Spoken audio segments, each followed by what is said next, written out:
Assalamualaikum warahmatullahi wabarakatuh. Perkenalkan saya Sanjur Fajar Prianto, calon guru penggerak angkatan 11 dari SMK Negeri 1 Sasana Masisi Kabupaten Pasaman Barat. Dalam video ini adalah untuk memenuhi tugas aksi nyata modul 2.3, yaitu tentang coaching observasi kelas. Ya, selamat pagi Bu Reni. Pagi, Pak. Assalamualaikum warahmatullahi wabarakatuh. Waalaikumsalam. Ya. Gimana kabarnya Bu Reni? Alhamdulillah sehat. Alhamdulillah. Bu Reni, untuk hari ini kita ada kegiatan observasi. Nah, tujuannya adalah supaya nanti waktu kita adakan observasi kelas, Ibu Reni sudah bisa mempersiapkan apa aja kebutuhannya, alat sarana dan prasarana yang dibutuhkan. Nah, untuk itu maka akan ada sedikit beberapa pertanyaan yang akan saya sampaikan ke Bu Reni terkait dengan observasi. Pertama adalah pertanyaan tentang apa tujuan pembelajaran Bu Reni nanti yang ingin disampaikan pada waktu observasi. Oke. Kalau tujuan pembelajaran saya nanti yang akan saya sampaikan itu nanti peserta didik mampu menganalisis dalil tentang larangan minuman keras. Ini tentang larangan minuman keras ya Bu ya. Iya. Nah, terus untuk area pengembangan pembelajarannya apa ini? Kalau area pengembangannya itu nanti peserta didik itu lebih ditekankan kepada apa? Nanti peserta didik mampu membuat konten bagaimana cara mengatasi minuman keras. Nah, selain area pengembangan nanti ada itu model pembelajaran. Kira-kira apa model pembelajarannya? Kalau untuk tujuan pembelajaran tersebut saya menggunakan model pembelajaran project based learning. Baik Bu Reni.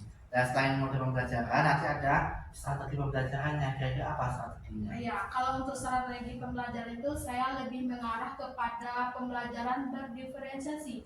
Nah, kalau pembelajaran berdiferensiasi itu saya mengarah kepada berdiferensiasi proses, konten, kemudian ada produk. Kalau berdiferensiasi proses itu saya memetakan peserta didik itu berdasarkan gaya belajar peserta didiknya.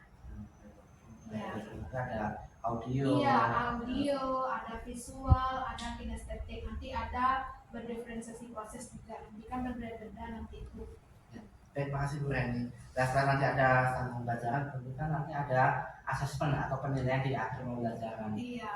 Kalau untuk asesmennya itu saya gunakan ada 3 Pak. Ada itu tes tertulis namanya, kemudian ada observasi, kemudian ada portofolio. Ya, baik. Itu berarti udah lengkap ya dari modul pembelajaran, Iya. ada strategi, ada nanti untuk apa asesmen penilaian. Nah, kira-kira nanti untuk sasaran kelasnya kelas berapa yang Ibu Reni nanti mau kelas, lain nanti waktunya kapan? Kalau untuk kelasnya itu saya nanti di kelas 11 RPL pada hari Kamis di jam 1.23. Ya, baik Bu Reni. Kira-kira untuk materinya sudah lengkap, untuk persiapannya juga sudah lengkap. Nah, tinggal nanti kita ketemu lagi di observasi kelas. Iya. Ya. Nah, sekarang untuk apa? Setelah kita ada observasi, nanti ada pasca observasi ya kita akan ketemu lagi diskusi lagi tentang observasi kelas. Nah, mungkin untuk kegiatan hari ini observasi kelas sudah cukup. Nah, kita akan lanjutkan lagi nanti ke observasi kelas di hari Kamis waktu ini. Terima kasih.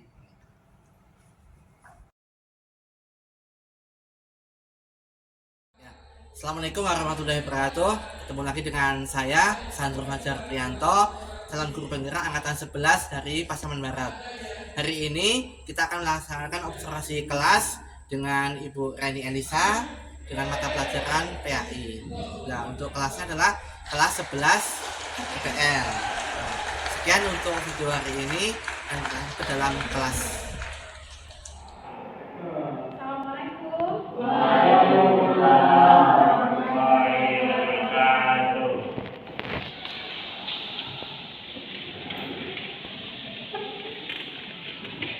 Oke, ketua kelas siapkan dulu. Duduk siap, dan berdoa mulai.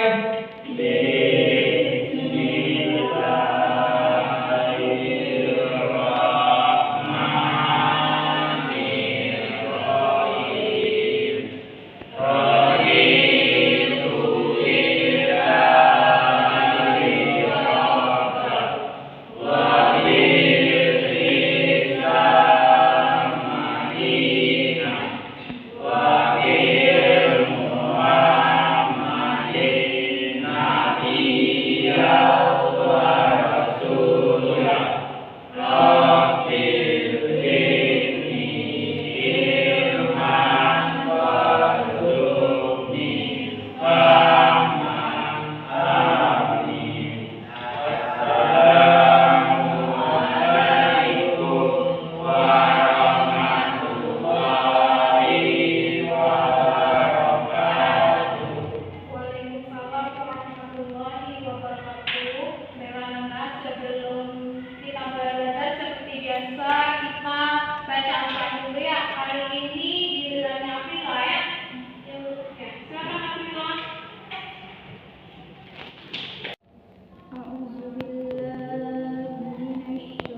Devin Eka Putra, Dela Ramadhani, Dela Metalia, Oke, berarti dua orang yang tidak masuk di kelas 11 MPL ya. Selamat pagi Anda. Pagi, Bu. Gimana kabarnya hari ini? Baik. Alhamdulillah ya, semoga kita selalu diberikan kesehatan oleh Allah Subhanahu wa Ta'ala ya. Semoga kita bisa datang ke sekolah setiap hari untuk menuntut ilmu ya. Sebelum kita mulai belajar, perhatikan di samping kursinya apakah ada sampah atau tidak. Kalau ada sampah, mohon dibuang ke tempat sampah.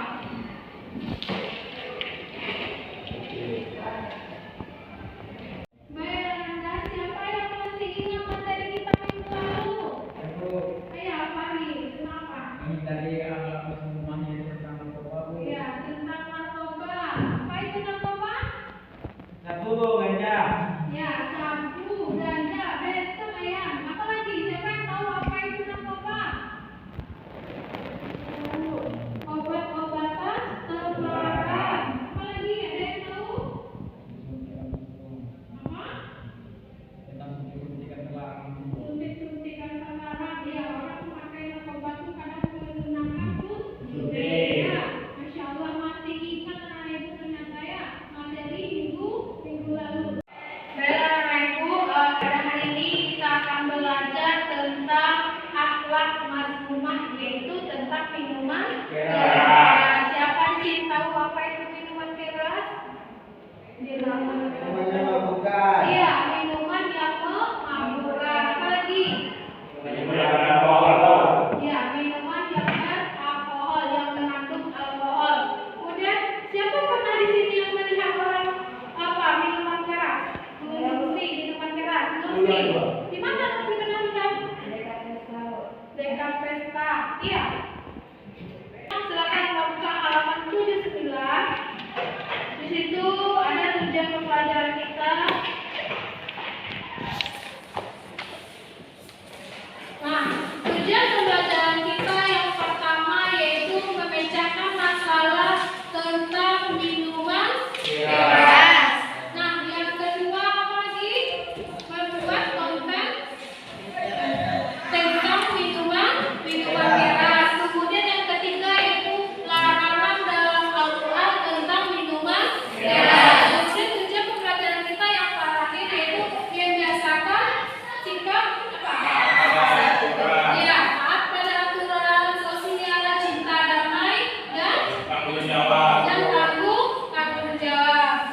Sesuai dengan kesepakatan kita minggu lalu, kita sudah lakukan asesmen diagnosis, yaitu kita sudah tahu kelompok belajarnya, mana kelompok belajar yang audio, mana kelompok belajar yang visual, mana kelompok belajar yang kinestetik. Nah, nanti silakan Ananda duduk berdasarkan duduk berkelompok sesuai gaya belajar Ananda. Oke, berdasarkan yang Ananda ketahui tadi bahwa minuman keras itu merupakan minuman yang mengandung alkohol. Oke ya, minuman yang bisa memabukkan. Sekarang kita coba nonton video sebentar ya. Minuman keras bagi kesehatan Tentunya sudah banyak diketahui orang-orang, apalagi jika mengkonsumsinya secara berlebihan. Walaupun begitu, masih banyak saja orang-orang yang tidak menghiraukan berbagai dampak produk minuman keras bagi kesehatan tubuh mereka. Ada berbagai macam jenis alkohol dalam minuman keras. Minuman beralkohol ini mengandung etanol. Etanol merupakan bahan psikoaktif yang konsumsinya dapat menyebabkan penurunan kesadaran. Berbagai jenis alkohol dalam minuman keras ini punya kadar alkohol yang berbeda-beda. Contoh minuman keras adalah arak, vodka, whisky, gasoil. Bahaya minuman keras bagi kesehatan perlu segera dihindari agar tidak menimbulkan penyakit. Berikut adalah beberapa dampak bahaya dari minuman keras. Bahaya minuman keras bagi kesehatan yang pertama tentunya adalah dapat merusak hati. Fungsi hati dapat terganggu atau bahkan rusak jika kamu terlalu banyak mengkonsumsi minuman keras atau minuman beralkohol. Saat dikonsumsi, alkohol akan terserap ke dalam aliran darah, kemudian terkumpul di hati untuk dipecah dan dinetralkan agar dapat dibuang dari tubuh. Namun, kemampuan hati dalam proses alkohol sangat terbatas. Saat minuman keras masuk ke dalam tubuh, hati akan bekerja lebih keras untuk memproses alkohol. Hal ini dapat membuat hati mengalami peradangan dan memicu munculnya berbagai gangguan kesehatan, seperti penumpukan lemak di hati, sirosis, hepatitis alkoholik. Oke, Nanda, itu dia tadi dampak kalau kita mengkonsumsi minuman keras. Itu akan mengakibatkan apa? Merusak kesehatan kita ya, merusak hati. Jadi sekarang berdasarkan kesepakatan kita minggu lalu, Ananda dibagi berdasarkan kelompok, berdasarkan daya belajar Ananda. Ada kelompok yang namanya kelompok kinestetik, yaitu ini dia kelompok kinestetik. Kemudian kelompok visual, ini kelompok visual. Kemudian kelompok auditori, itu dia ya, kelompok auditori. Jadi silakan diskusikan bersama kelompoknya untuk memecahkan masalah terkait tentang minuman keras. Nanti Anda juga menampilkan hasil proyek yang Anda buat di depan kelas, paham? Oke, silakan dikerjakan. Atau minuman keras jelas merupakan hal yang merusak dari berbagai aspek kehidupan, tentang kesehatan tubuh, tentang pertumbuhan akal, ketentraman rumah tangga, ketentraman masyarakat bangsa dan negara. Berapa banyak yang mendekat di sel karena urusan minuman keras? Masuk kita ke rumah sakit, berapa banyak yang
belakangan, sekelompok remaja sedang berkumpul. Farid mengajak Eyan dan Farid untuk mencoba minuman keras yang baru saja dibelinya.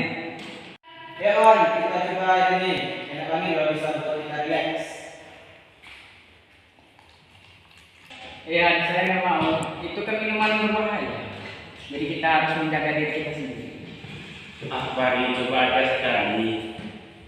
Di sisi lain, Farid berusaha menjelaskan dampak negatif dari minuman keras. Mungkin terlihat menyenangkan, tapi bisa menghilangkan akal dan membuat kita melakukan hal-hal yang bodoh. Mari, jangan kita terbagi. Mari kita coba.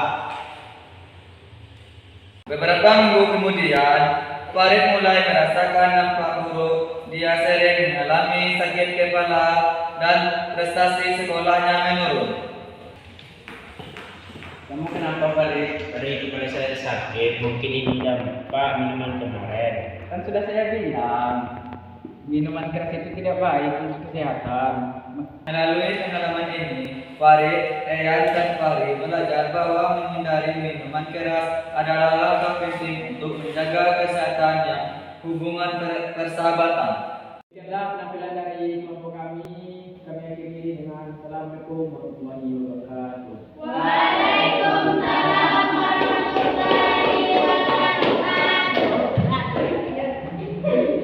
Assalamualaikum warahmatullahi wabarakatuh. Waalaikumsalam warahmatullahi wabarakatuh. Baiklah, kami dari kelompok auditori akan presentasikan hasil dari proyek kami yang bertema menghindari akhlak mazmumah atau minuman keras. Minuman keras adalah segala jenis minuman yang memabukkan, menghilangkan kesadaran, dan mengganggu akal sehat. Terdapat berbagai macam minuman keras seperti bir, anggur, arak, whisky, dan vodka. Hukum minuman keras. Islam dengan tegas melarang mengkonsumsi minuman keras dalam Al-Quran surah Al-Maidah ayat 90 sampai 91 dan Al-Baqarah ayat 219. Dampak mengkonsumsi minuman keras ada 3, yaitu fisik, mental, dan spiritual. Fisik, minuman keras dapat merusak organ tubuh seperti hati, ginjal, otak, dan lambung. Ini dapat menyebabkan berbagai penyakit dan gangguan kesehatan mental, yaitu minuman keras dapat menyebabkan kecanduan depresi, kecemasan, dan perubahan perilaku. Ini dapat menghancurkan hubungan personal dan karir seseorang. Spiritual, minuman keras ini dapat menjauhkan seseorang dari kebenaran dan nilai-nilai agama. Ini dapat mengakibatkan kehilangan iman dan ketenangan jiwa. Baiklah, semua kelompok tadi sudah menampilkan hasil proyeknya berdasarkan gaya belajar. Ada tadi kelompok yang kinestetik, kelompok visual, dan kelompok auditori. Semuanya tampil dengan sangat bagus. Oke, kasih aplaus untuk semua kelompok. Siapa yang bisa menyimpulkan materi kita pada hari ini? Ayo, siapa yang bisa nak? Coba angkat tangannya yang bisa menyimpulkan materi kita pada hari ini. Ayo, Iya, iya. menjauhi minuman keras merupakan kewajiban bagi umat Muslim. Iya. Dan merupakan ketaatan kepada Allah Subhanahu Wa Taala. Iya, masya Allah. Betul ya. Karena menjauhi minuman keras itu merupakan kewajiban kita sebagai umat Muslim. Untuk ketaatan kita kepada Allah Subhanahu Wa Taala. Kemudian juga itu menjaga diri kita dari kemudahan. Oke, siapa lagi yang bisa menyimpulkan? Minuman keras akan membawa bagi diri sendiri dan orang-orang di sekitar kita, Bu. Iya, bagus sekali ya. Kalau kita menjauhi minuman keras itu akan membawa kepada kebahagiaan diri sendiri maupun orang sekitar kita ya. Nah, siapa lagi yang masih bisa menyimpulkan? Iya, alhamdulillah. Menjauhi minuman keras melindungi kita dari bahaya, Bu, atau dari perilaku buruk. Iya, kalau kita konsumsi minuman keras itu bisa mengakibatkan apa? Mengundang perilaku yang tidak baik ya. Kalau kita menghindari itu, kita terhindar dari bahaya ya. Oke, semuanya paham dengan materi kita pada hari ini? Alhamdulillah.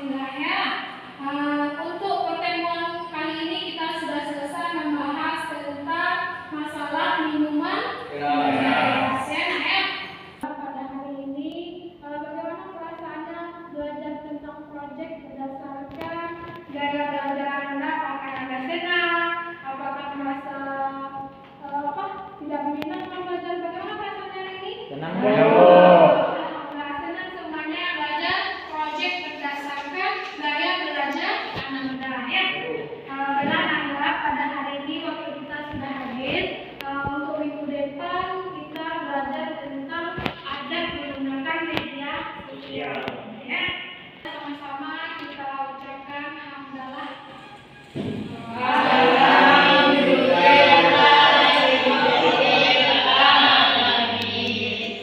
silakan rapikan kembali tempat duduknya, Nak.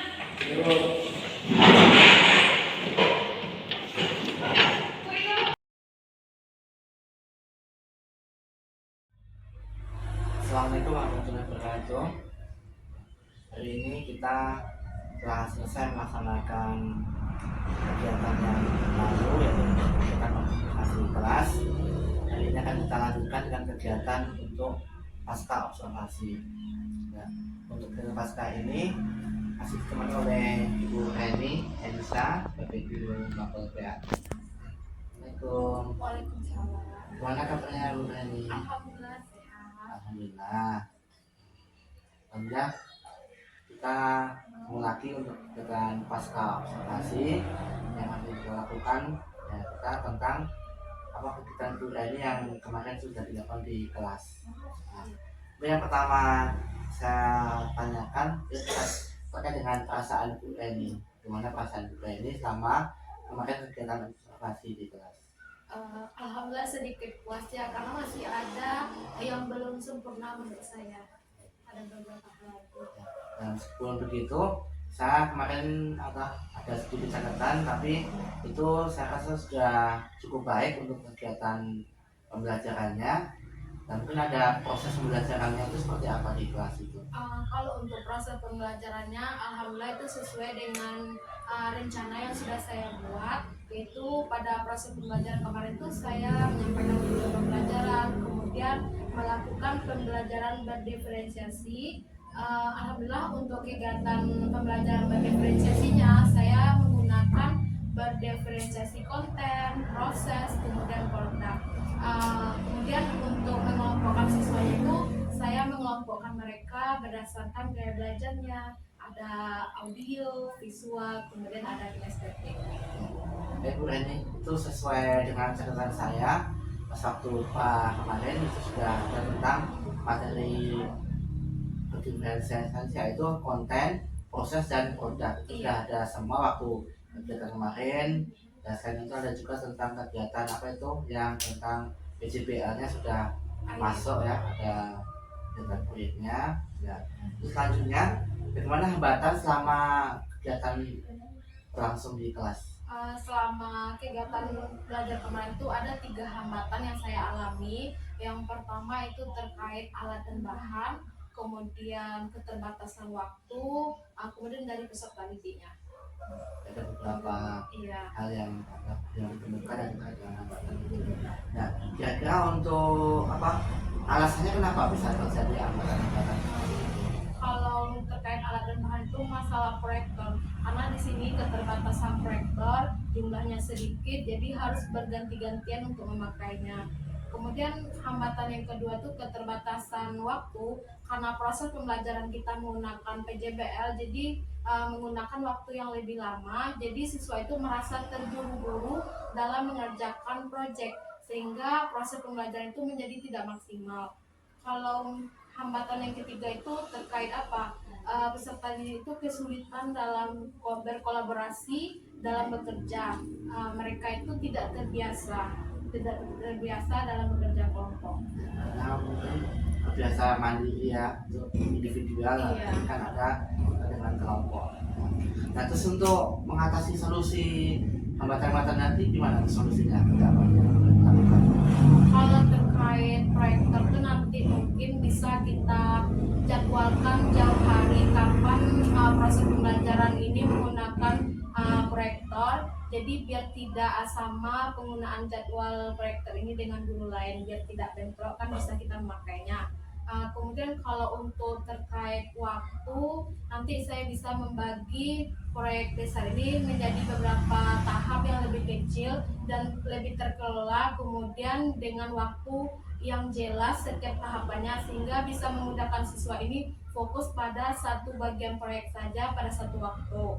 Kalau untuk terkait kesulitan siswa dalam berkolaborasi, nanti saya bisa memastikan setiap kelompok itu memiliki peran yang jelas, kemudian tugas sesuai dengan kemampuannya, sehingga bisa melibatkan keterlibatan siswa itu dalam kelompok lebih aktif lagi, kemudian bisa membuat mereka bisa lebih merasa lebih bertanggung jawab dengan tugasnya. Luar biasa sekali kegiatan belajar untuk TNI hari ini. Nah, untuk penyampaian materinya sudah sangat jelas, sudah sangat lengkap, interaksi dengan peserta juga sangat interaktif, siswa juga antusias, ya, mereka sangat menyenangkan sekali pembelajaran hari ini. Nah, untuk metode pembelajaran yang sudah Reni sampaikan itu sudah memenuhi juga tentang pembelajaran berdiferensiasi, yaitu tentang ada proses, ada konten, ada produk. Nah, selain itu ada tentang itu pembelajaran yang berbasis project. Ya, di antaranya tadi ada membuat drama, anak-anak ada yang menonton video drama, ada yang menempel-nempel gambar sesuai dengan sintaks yang ada di PJBL. Nah, anak-anak sangat menyukainya. Ya. Walaupun anak-anak ada beberapa hambatan tadi ya yang sudah Ibu sampaikan, tapi sudah Ibu bisa mengatasi masalah-masalah dan hambatan yang terjadi waktu pembelajaran tersebut.